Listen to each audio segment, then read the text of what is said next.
Hey guys, welcome to Think Forward. Here I, Shrestha Srivastava, going to tell you about post-fertilization events and structures. So let's talk about this. Post fertilization events में क्या होता है कि जो double fertilisation की process होती है plants में, उसके बाद के जितने भी इवेंट्स होते हैं उनको हम कलेक्टिवली पोस्ट फर्टिलाइजेशन इवेंट्स कहते हैं। इसमें क्या क्या आता है, एंडोस्पर्म और एम्ब्रियो का डेवलपमेंट हो जाता है, इसमें ओव्यूल का कैसे मैच्योरेशन हो रहा है सीड में, ओवरी का कैसे मैच्योरेशन हो रहा है फ्रूट में। इन सारे इवेंट्स को हम कलेक्टिवली पोस्ट फर्टिलाइजेशन इवेंट्स कहते हैं, क्योंकि ये सारी प्रोसेस जो होती है ना, ये अपने आप में एक बहुत ही ब्रॉड इवेंट होती है। तो इनको हम कलेक्टिवली पोस्ट फर्टिलाइजेशन इवेंट्स कह सकते हैं। उसके बाद जो डबल फर्टिलाइजेशन की प्रोसेस होती है प्लांट्स में, उसमें मैंने बताया था कि जो एक मेल गैमेट होता है वो एग सेल से फ्यूज करके जाइगोट का फॉर्मेशन करता है, वो बाद में डेवलप होके एम्ब्रियो बनाता है। और जो दूसरा मेल गैमेट होता है वो सेकेंडरी न्यूक्लियस से फ्यूज करता है, जो कि डेप्लॉयड होता है। तो ट्रिप्लॉयड न्यूक्लियाई फॉर्म होगी और उसी ट्रिप्लॉयड न्यूक्लियाई को हम कहते हैं प्राइमरी एंडोस्पर्म न्यूक्लियाई। और जिस सेल में वो रहता है उसे हम कहते हैं प्राइमरी एंडोस्पर्म सेल। तो इन सब के बारे में प्रीवियस वीडियो में बता चुकी हूँ। तो यहाँ पे हम देखते हैं कि कैसे प्राइमरी एंडोस्पर्म सेल रैपिडेटली डिवाइड करके ट्रिप्लॉइड एंडोस्पर्म का टिश्यू फॉर्म करती है। तो इस इमेज में हम देख सकते हैं कि एंडोस्पर्म काफ़ी फ्लैशी और थिक है, येलो कलर का, और उसके बेस पर एम्ब्रियो यानी कि माइक्रोपाइलर एंड पे एम्ब्रियो का जनरली ग्रो होता है, और वहाँ से शूट निकलना स्टार्ट करती है और रूट निकलना स्टार्ट करती है। तो यहाँ पे भी वही बताया गया है कि जो एंडोस्पर्म होता है वो टिश्यूज जो होते हैं रिजर्व फूड मटेरियल से फिलअप होते हैं, और वो क्या करते हैं, अगर एंडोस्पर्म का डेवलपमेंट हो रहा है दैट मीन्स कि एम्ब्रियो का भी डेवलपमेंट होगा। क्यों? क्योंकि वो न्यूट्रिशन प्रोवाइड करता है एम्ब्रियो को। तो अगर उसमें रिजर्व फूड मटेरियल है तो ऑब्वियसली वो एम्ब्रियो को देगा और उसकी ग्रोथ स्टार्ट हो जाएगी। तो जो सबसे कॉमन टाइप का एंडोस्पर्म होता है वो होता है फ्री न्यूक्लियर एंडोस्पर्म।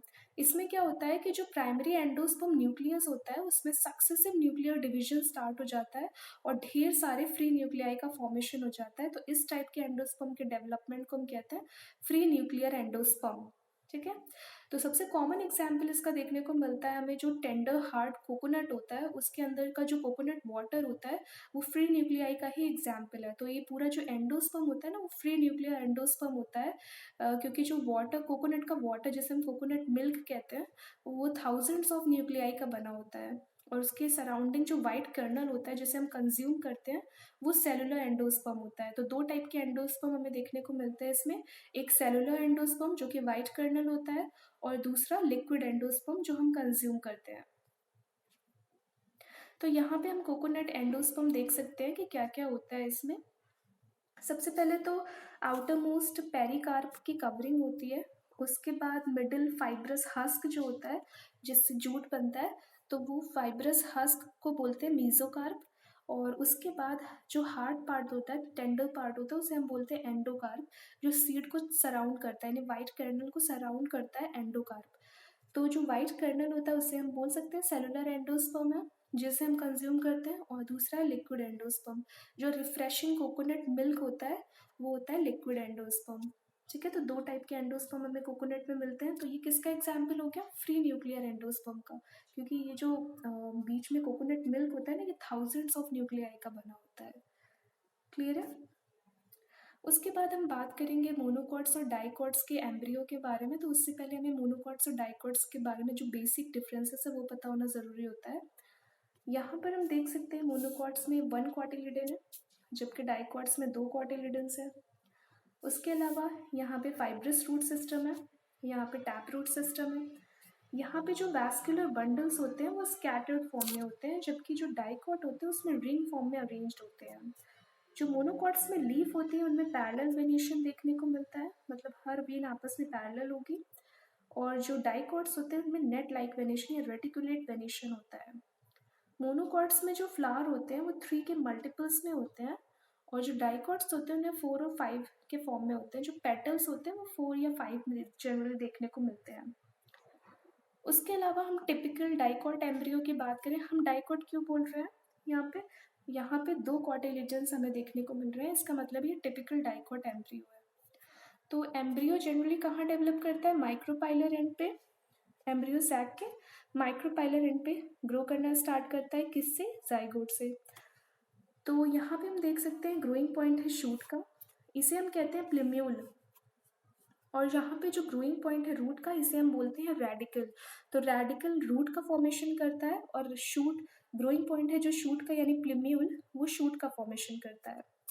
और आउटर मोस्ट सीड कोट तो होती ही है। उसके अलावा अगर हम मोनोकॉट्स की बात करें तो एम्ब्रियो का एलएस यहाँ पे देखना ज़रूरी होगा। यहाँ पे कुछ डाइकॉट एम्ब्रियो से कुछ बेसिक डिफरेंसेस होते हैं मोनोकॉट्स में। सबसे पहले तो ग्रास फैमिली में जो एक कॉटिलिडन होता है उसको हम स्क्यूटेलम कहते हैं। उसके अलावा जो शूट एपेक्स होता है ना, उसे उसके चारों तरफ एक कवरिंग होती है शीट लाइक, उसे हम कॉलियोप्टाइल कहते हैं। और जो रेडिकल होता है जो आगे चल के रूट का फॉर्मेशन करेगा, उसके आउटर मोस्ट कवरिंग होती है रूट कैप, उसके चारों तरफ भी एक अनडिफ्रेंशिएटेड शीट लाइक स्ट्रक्चर से कवर्ड होता है रूट कैप भी, जिसे हम कॉलियोराइजा कहते हैं। तो रेडिकल को हम कह सकते हैं ये प्राइमरी रूट है, तो ये आगे चल के सेकेंडरी रूट्स का फॉर्मेशन करेंगी। क्लियर है।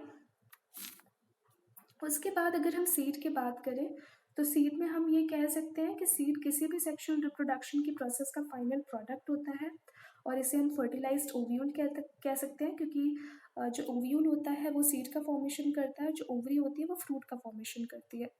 तो फ्रूट्स के अंदर क्या होंगे, सीड होगा। यहाँ पे हम देख सकते हैं जो मिडिल थिक फ्लैशी पार्ट है वो कॉटिलिडन है। क्यों ये फ्लैशी हो जाता है, क्योंकि इसमें रिजर्व फूड मटेरियल भरा होता है। और रेडिकल क्या फॉर्म करता है, रूट्स का फॉर्मेशन करता है। और यहाँ पे तो हम क्लियरली देख पा रहे हैं कि माइक्रोपाइलर एंड पर ही जनरली एम्ब्रियो ग्रो कर रहा है। और आउटर मोस्ट जो कवरिंग होती है उसे हम टेस्टा बोलते हैं या पेरिकार्प। उसके बाद टिपिकल सीड में क्या क्या स्ट्रक्चर्स होते हैं, पहला तो seed coat outermost covering होती है, उसके बाद कॉटिलिडन्स होते हैं, उसके बाद एम्ब्रियोनल एक्सिस होती है, और कॉटिलिडन्स जो हो जाते हैं थिक हो जाते हैं, स्वॉलन हो जाते हैं due to the storage of food reserves. उसके बाद यहाँ पे हम डाइकॉट का देखने को मिल रहा है, क्योंकि यहाँ पे 2 कॉटिलिडन्स है इसलिए डाइकॉट का सीड हो गया। अब हम यहाँ पे देखते हैं कि जो हाइपोकोटाइल होता है वो यहाँ पे रेडिकल पे टर्मिनेट कर रहा है। रेडिकल पे जो हाइपोकोटाइल है वो रेडिकल पे टर्मिनेट कर रहा है, और जो इपीकोटाइल है वो प्लिम्यूल पे टर्मिनेट कर रहा है, यानी कि शूट एपेक्स का ग्रोइंग पॉइंट। तो इपीकोटाइल प्लिम्यूल पे टर्मिनेट कर रहा है, और यहाँ पे कुछ रेडिमेंट्री लीव्स भी हैं, और हाइपोकोटाइल रेडिकल पे टर्मिनेट कर रहा है। तो ये याद रखने वाली चीज़ होती है कि इपीकोटाइल क्या होता है और हाइपोकोटाइल क्या होता है। उसके बाद सीड्स में भी हमें 2 टाइप के सीड्स देखने को जनरली मिलते हैं, पहला तो एल्ब्यूमिनस सीड हो गया और दूसरा नॉन एल्ब्यूमिनस सीड हो गया। एल्ब्यूमिनस सीड में क्या होता है कि एंडोस्पर्म कंप्लीटली कंज्यूम नहीं होता है, मीन्स एंडोस्पर्म बचा रहेगा, पूरा एम्ब्रियो पूरा उसको कंज्यूम नहीं कर पाएगा और डेवलप हो जाएगा। तो इसका एग्जाम्पल तो यही हो गया, पहला तो कोकोनट, इसको हम कंज्यूम भी करते हैं क्योंकि एंडोस्पर्म इस पर बचा रहता है। कैस्टर हो गया, और मेज में भी एंडोस्पर्म रहता है। और नॉन एल्ब्यूमिनस सीड्स में क्या होता है कि एंडोस्पर्म कंप्लीटली कंज्यूम हो जाता है, एम्ब्रियो उसको पूरी तरह से नरिशमेंट लेने के लिए पूरी तरह से उसको कंज्यूम कर लेता है, वो बचता नहीं है। तो इसका एग्जाम्पल हो गया पी, मटन में कहाँ होता है एंडोस्पर्म, और बीन हो गया, और तीसरा मस्टर्ड। तो ये कॉमन एग्जाम्पल्स होते हैं एल्ब्यूमिनस और नॉन एल्ब्यूमिनस सीड्स के। So this is all for today. In the next video, please watch and I'll discuss about the other processes related to it. And before then, please like, share and subscribe to my channel and comment in the comment section below. Thank you so much.